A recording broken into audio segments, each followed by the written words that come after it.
Hi, and welcome to the Be Courageous Summit. My name is Tracy Tadero, and I'm a life coach and self-love mentor. And my intention for the summit is to provide encouragement and support for anybody who's going through times of turmoil and adversity. And today, my special guest is Karen Seltz. Karen is a women's spirituality and mindset coach and a transformational public speaker. Her mission is to create a world in which every woman knows her worth and her purpose. Commits to showing up authentically and unapologetically, and plays full out. Karen often works with purpose-driven spiritual women who know they have a higher calling.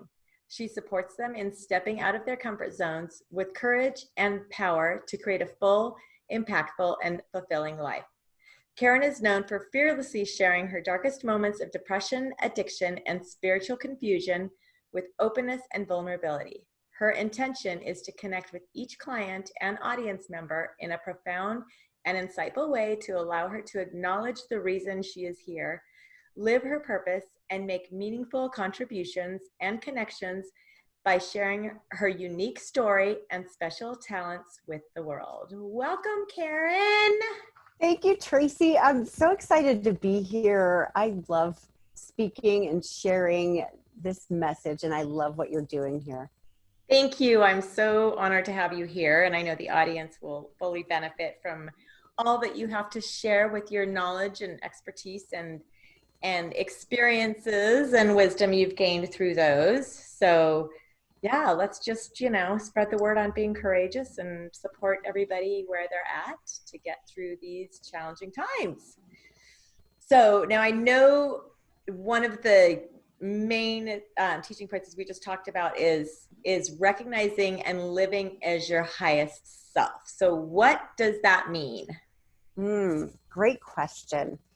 I've struggled with that for a very long time. I had this spiritual ideal, like I'm supposed to be here. I know this is what's true. And yet I was down here. And that gap was painful. I felt like such a failure constantly. I wasn't living up to my ideals. So what I've learned over the years is it's still great to have these ideals, and it's also great to honor that place where we are, that place where we're human and we're going to mess up. It takes a while to develop a habit, right? Mm-hmm. We don't just think and then become something overnight. Not generally, right? Right. Yeah. So thank you. So being your highest self to me means embracing that part that's human, that is fallible, that's going to mess up. And also taking time to connect deeply from your heart and with your whole being to the truth of who you are. And that truth, for me, is the same for everybody. We're powerful creators. We're love. We're light. We are pure potentiality. I mean, we can do anything. And we have all this incoming data from childhood and from adulthood, from everywhere, that we interpret in many different ways. And we use our very power to choose, oftentimes, to believe in smallness or lack. So I have developed some methodology to get people past that and to bridge that gap. And that's what I do with my clients. Fabulous. And I think that's exactly it. And we're experiencing now this discomfort during this pandemic of, a lot of fear coming up. And I think a lot of people's callings are coming to the surface and they're not wanting to pursue it because of that fear. So can you get into a little bit about the difference of love and fear and where those two different emotions or feelings can take us during a time like this? Absolutely. I believe that there are only the two extremes. There's love and there's fear. And most of the emotions that we experience as positive are forms of love or expressions of love. And the same is true for the converse, for fear. If we're angry or annoyed or frustrated, that is a form of fear. And a lot of times it's our coping mechanism. Like we get angry because we don't want to feel powerless and afraid and small, but it's all the same energy. And what I do initially with people, it's kind of fun. It's like a game. You get to stalk yourself. And what do I mean by that? Like most of us have gone through a breakup, and now in this day and age, a lot of us will stalk our exes electronically. Like, what are they doing on Facebook? What are they doing on Instagram? What if we took that much energy and focus and started going inward? What am I thinking? What am I feeling? How is my body holding things?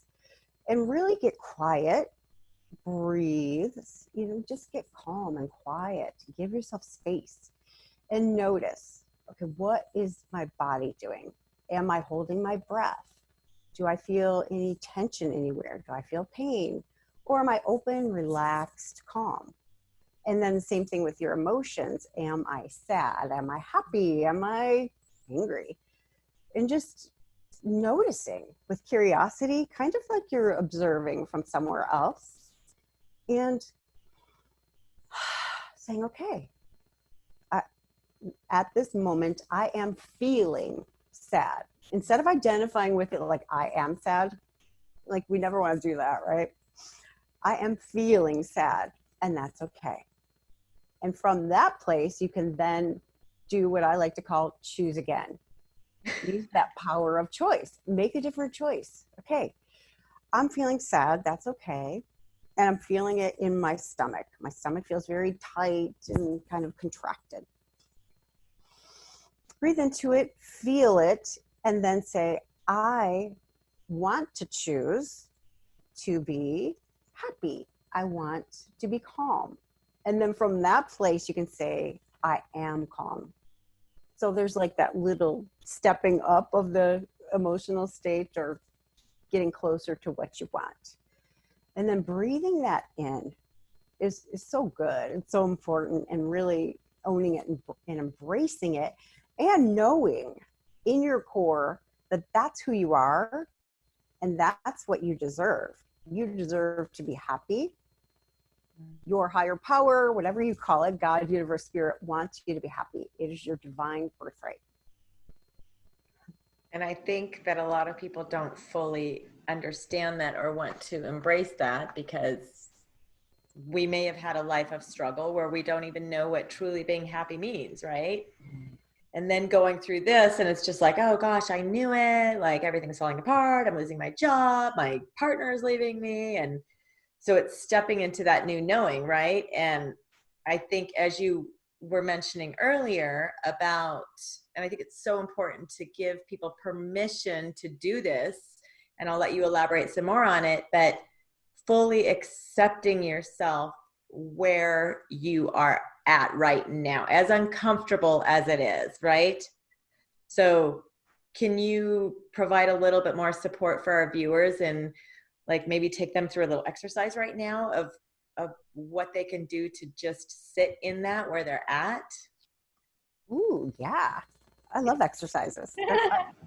So what I like to do is a practice called Tonglen. And there are tons of practices, I mean, iterations of this on Insight Timer or all the meditation apps that you can do. What I do is I get quiet and I breathe. And what is so helpful for me is this practice of Tonglen. You breathe in the suffering of everyone in the world that is going through exactly what you're going through. So say you lost a child. I don't know, I would pick something so extreme, but that's so painful. Yeah. And like anybody who's ever lost a child is going through this extreme pain like you are. And you get quiet and you breathe it in, all that pain and suffering, you breathe it in to your body. And it's excruciating. I have to be honest, it's excruciating. And as you exhale, you're breathing out what you wish to receive. So comfort, love, peace, maybe meaning. You know, Mm. that's a very high thought. Like if you've lost a child, to make meaning somehow out of their death. And you keep doing that until those feelings pass. And it's the opposite of most meditations, which is interesting to me. Usually it's like breathe in peace and Right. love and exhale out all your tension. This one allows you to deeply, deeply feel it, embrace it, know that it's temporary. Mm. Those feelings will not kill you.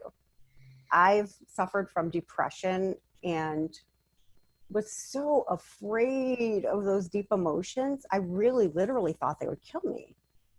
So I get that. I get that feeling. I know it. This is a way that allows you to really express those feelings and not hold on to them. Because by pushing them down, I had this low level or medium level depression all the time. Mm. I never had moments of joy while I was going through that at all. And in recovery, 12-step recovery, we have this saying, what you resist persists. Yeah.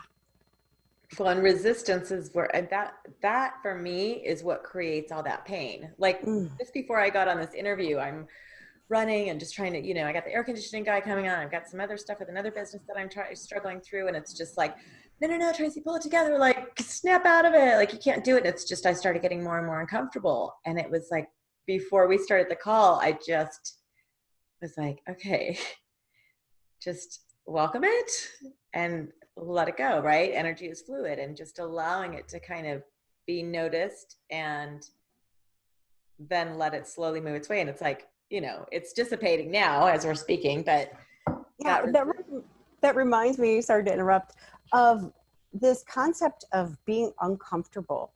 As Americans, we are not used to it. We're really not. If it's too hot, we turn on the air conditioning. If we're hungry, we eat. And this really became apparent to me when I was dieting after having a baby. I did this diet and I was starving. I went to bed every night so hungry, and I was losing weight so slowly that I refused to cheat because I knew in a moment of weakness, I could put on about 3 pounds, which would have been about 2 weeks of suffering. Right? yeah. So if you want to get more comfortable being uncomfortable, start taking cold showers. Whew. It's fascinating. Just that little bit of discomfort, thinking, oh my gosh, it's so cold. I did it in the winter for the first time, and I would scream like I was dying. And I had this challenge where I had to take 10 seconds of cold showers for 10 days in a row. And I thought I was going to die. I mean, I would scream bloody murder, my poor children. But afterward, I was exhilarated and I felt amazing. And that little bit of discomfort provided me mental clarity. It was good for the body, it's good for the blood. And it taught me that discomfort is very temporary. And if we can endure it, we're stronger on the other side. And the bottom line is this all will pass, as uncomfortable as it may be for people, right? Everything is like a wave, and the great times are come and go, and then the bad times come and go, and it's just holding on to that, knowing like, okay, in a year everything's going to be okay. It may look differently than we want it to now, but one way or another, this is all going to pass, and we're going to be back out shopping and going to restaurants and all that good stuff. And just embracing and knowing that there's an end. There's a light at the end of the tunnel, right? I mean, it is there. And many times we should ourselves to death. Like I should not be sad, or I should not be grieving, not seeing my friends, or whatever it is in this time. And we just hold ourselves to these standards that are impossible. So it's just accepting, like we were talking about earlier, accepting where you are. It's like, okay, this sucks, or whatever it is.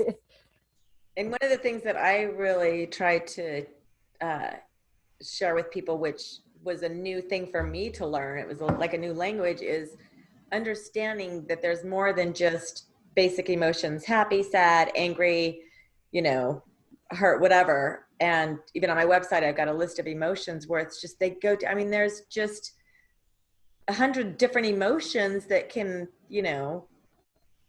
but once we identify that, it's kind of like, oh my gosh, that's what I'm feeling. I'm feeling, rejected, or I'm feeling abandoned, or I'm feeling helpless, or I'm feeling hopeless. And just fine tuning those emotions a little bit can really create a lot of relief when you are trying to accept where you're at in that moment. I love that. It's another way of honoring yourself and like seeing yourself, like really seeing where you are, which is a big part to me of feeling unconditionally loved and worthy of love. Yeah. And I know there's just so many new emotions that people are experiencing right now that they've never experienced. I mean, I'm listening to people share how just not being able to go get their hair done or their nails done is creating so much discomfort because it was part of their beauty regimen and what made them feel good. And so now what is that tapping into once they have to leave the house with their roots growing out, or their, 3 nails broken off, or whatever it is, men with their beards unshaven.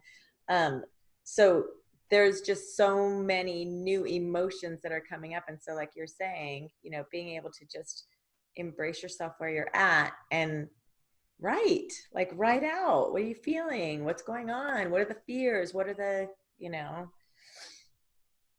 journaling is such an important process. And I recommend people do it daily. Just take 5 minutes. Who doesn't have 5 minutes? Yeah, and it's funny because when I told my kids, I was like, you guys should be journaling too. So they're like, I don't want to remember this. And I'm like, but it's more than that. It's just really writing about what you're feeling and what you're experiencing, right? In this, you know, unprecedented moment in history. Yeah. So now you talk about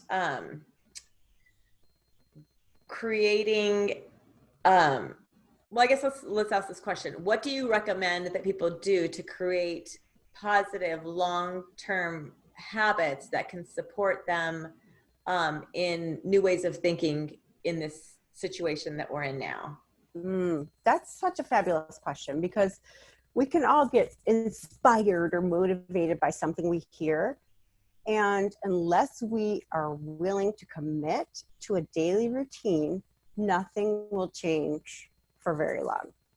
How many of you have gone to a motivational seminar and it's like, oh my gosh, I'm so excited. I'm going to do this.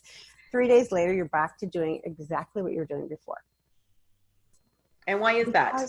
Because your brain takes 21 to 28 days to form a new habit. And oftentimes we don't commit to doing a certain activity for that long, and we give up before it actually takes hold. A lot of times that's how addictions and bad habits are formed, because we are wanting to escape an uncomfortable feeling.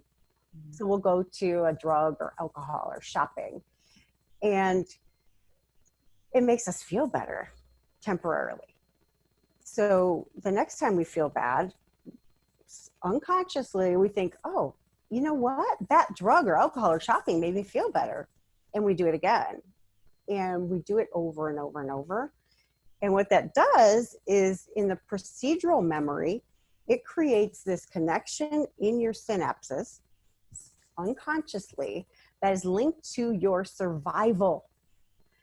So when you feel bad, your subconscious mind says, in order for me to survive this, I must drink or do that drug or shop.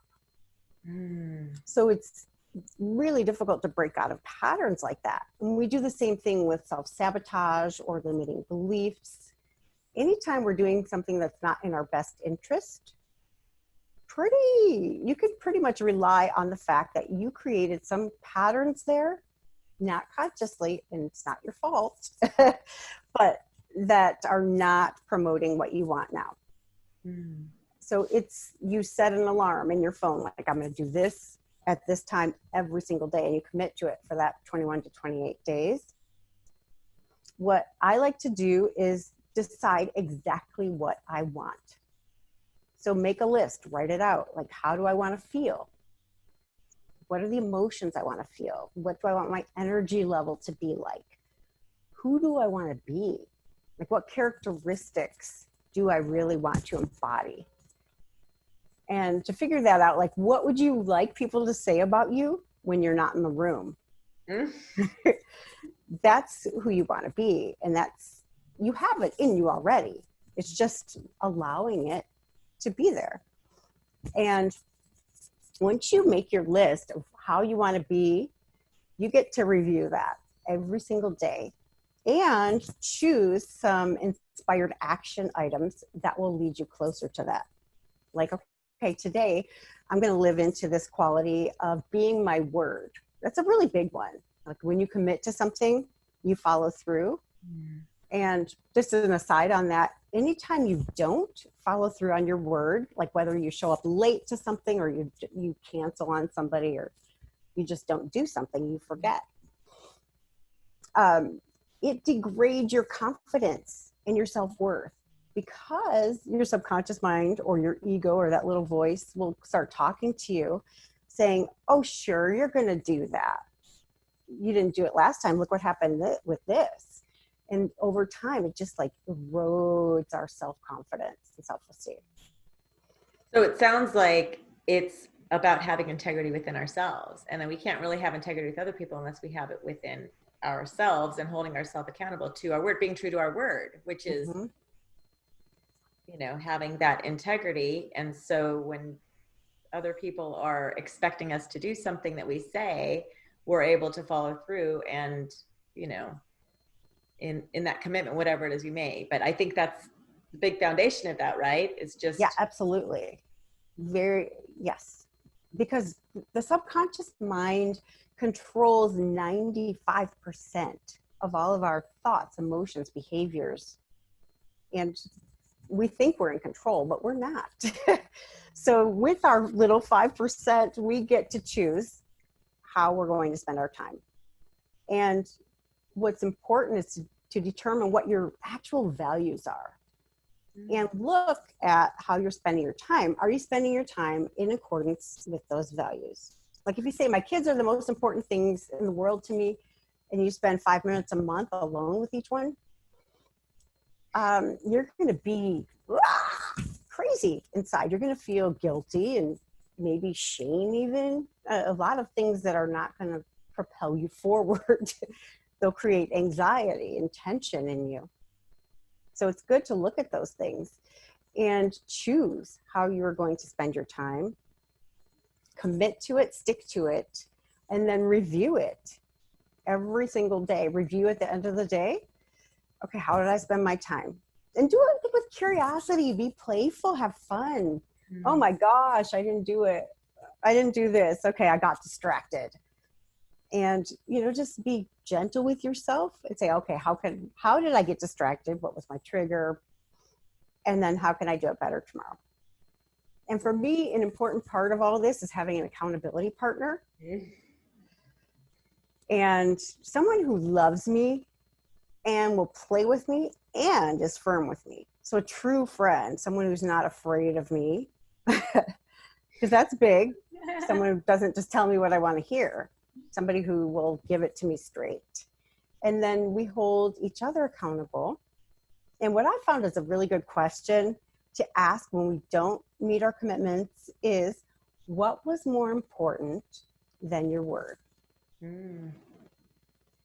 That's good. I mean, it's a good opportunity for people to reevaluate patterns and habits and, you know, choices that they've made. I know for me, you know, I made a commitment to myself. Every morning I'm going to go out for a run/walk, whatever it is. And there are days where I don't want to go, but I will get out. And even if it's just around the short neighborhood, a 10-minute loop, just so I can be like, I did it, you know. And sometimes it's at the end of the day where I'll go and I'll just pick up the phone and call somebody, you know, and talk on a phone conversation while I'm doing it, just so I can have that integrity with myself of doing something that makes me feel good, is going to, you know, create longevity for me because I'm going to stay healthy and, you know, my kids will have a mother for the rest of their days. And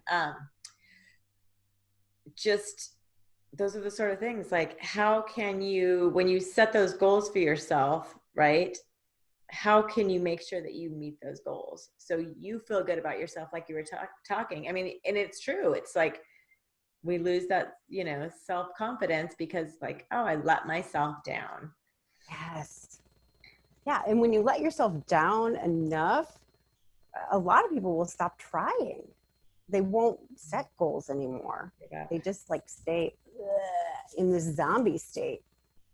And if you are prone to setting like lofty goals, like oh yeah, I'm gonna do this, and then I get so overwhelmed that I do none of it, then pick one thing. Just start with one. Like, I'm gonna do this every single day. This one thing, even if it's 5 minutes, like just do it. It's amazing. Those little 5-minute chunks, they really add up, and they change a lot of things. Yeah. And it starts with little changes, right? Those moments lead to momentum, as I heard one of the other speakers say. Oh, I like that. So can you go back to, I know you talk a lot about the highest self, and for a long time, I did not know what the heck that meant. Mm-hmm. And so when you're saying live, you're encouraging people to be courageous and live as their highest self, what does that mean? Or what does that look like? Or what could that look like for somebody? Yeah. So in those moments when you feel in flow or in alignment, like your life has meaning and purpose, and you're using your gifts and talents. It may be just showing up for a friend. Like somebody calls you and they're in crisis, and you get yourself out of the way and you just allow love to extend from you, for example. And you're like, where did those words come from? That is what I consider my highest self. And it's interesting because some people say, well, that's not you, that's God or universe or spirit. And I think I'm part of that universal energy. And it's tapping into your pure potential, where you are 100% unlimited. You are a creator. You are love. You are energy. You are light. You are innocent. That's a big one. Where you see everything you do as innocent. And what I mean by that is you're doing the very best you can in every single moment. And therefore you are innocent. And so is everyone else. You are not in victim mentality at all. So that means being 100% responsible for everything that you see. So if you see something in someone else that makes you uncomfortable, that's you.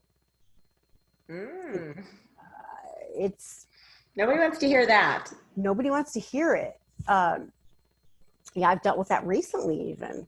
It doesn't go away. It just, the ability to recognize it comes quicker. So wait, so let me get this right. I go to the grocery store and the checker pisses me off because they didn't bag things the way that I wanted to. You're telling me that that's not the checker. They didn't do anything wrong. You're telling me that's something inside of me that's being activated.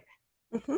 And I would say, I would go further. That person is playing a role for you. They are a gift to help you to heal that perception that anybody could victimize you. Or that anyone could have power over you. Because your external world, what you see, is a reflection of what's going on in here and in here. That's bottom line. If you are 100% loving and accepting of yourself, that will extend from you. So if you don't expect perfection and you see the gifts in yourself and you see your beauty and your talent and you just share that, that's choosing love. So they're not meeting my expectations because I expect things to be done a certain way. And that's my rigidity and my control and my discomfort with not being able to just be okay with what is, or the way that people are, or the way that people do things. It's deeper than that, I would say. It's your not accepting yourself as being imperfect. Oh, like you expect everything you do to be perfect. And when it's not, you find that completely unacceptable. Ouch. That's gonna make some people uncomfortable out Yeah, there. a lot of us have that. We grew up as being conditionally loved. Like, I will love you if, is the message most of us received. If you're good in sports, if you get good grades, if you're quiet and don't bother me, if you help me clean up, if, you know, we don't hear, I love you no matter what. Most of us, anyway. I love you whether you get an E or an F now or an A. Mm. Yeah, and I guess this is the chance for us to provide that for ourselves, right? Like, Yes. it's okay, we're gonna get through this, we're gonna, everything's gonna turn out the way it's supposed to, and it's okay that you're scared, it's okay that you're angry, it's okay that you're, you know, Absolutely. And even beyond that, if you wanted to take that further, this is all happening for me, not to me. Everything that is going on in the world that I see is being orchestrated for my growth. What? For me to reach my highest potential. So if I can look at it that way, like, okay, how is this a lesson for me? What am I supposed to learn from this? And who do I want to be in this situation? Interesting. Do Yeah. I want to be the person that shriveled up and hid?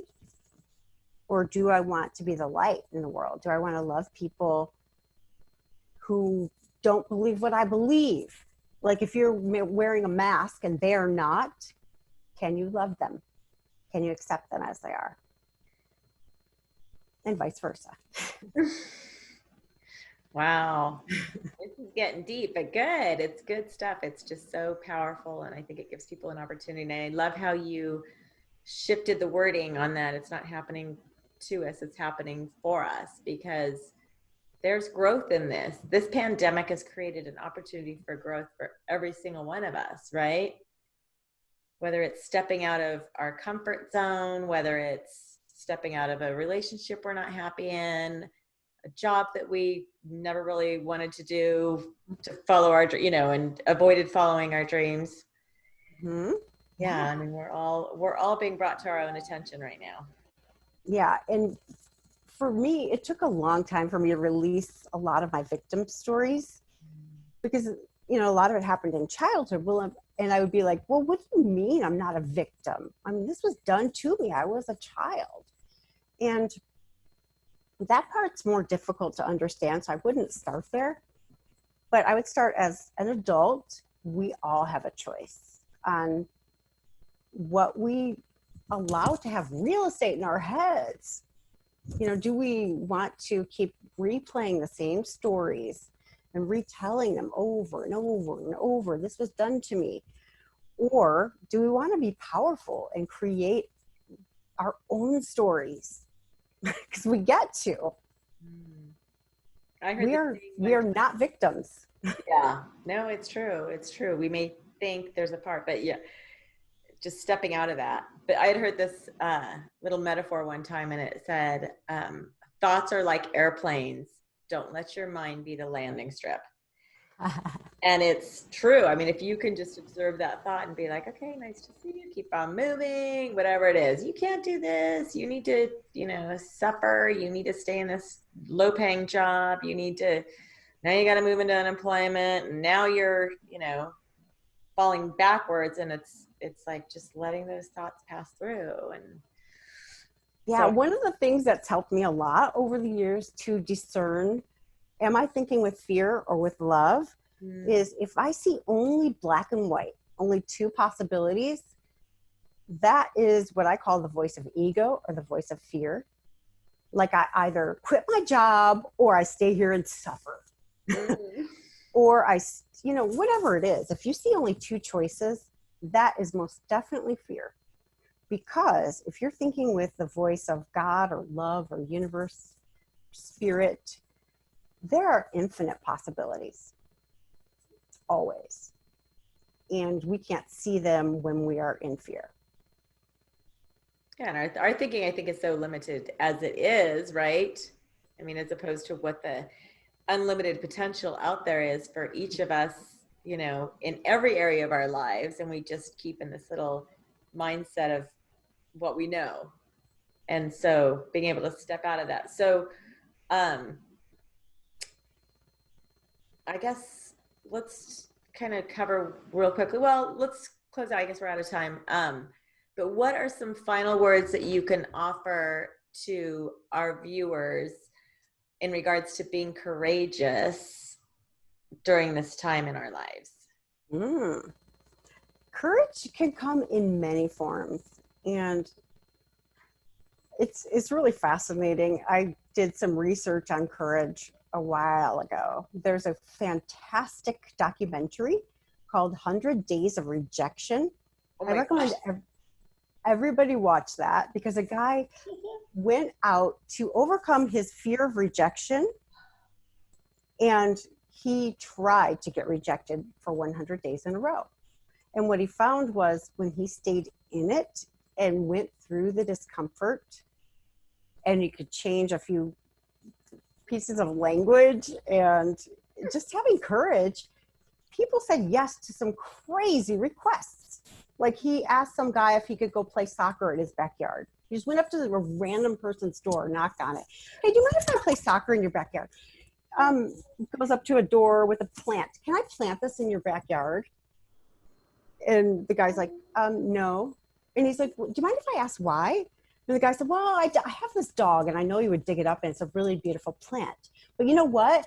The lady across the street, her name is June. She loves plants, and she would love it if you did that. You know, like, just staying, instead of just saying, oh gosh, you rejected me, digging into it. Like, well, why? Do you mind if I ask why?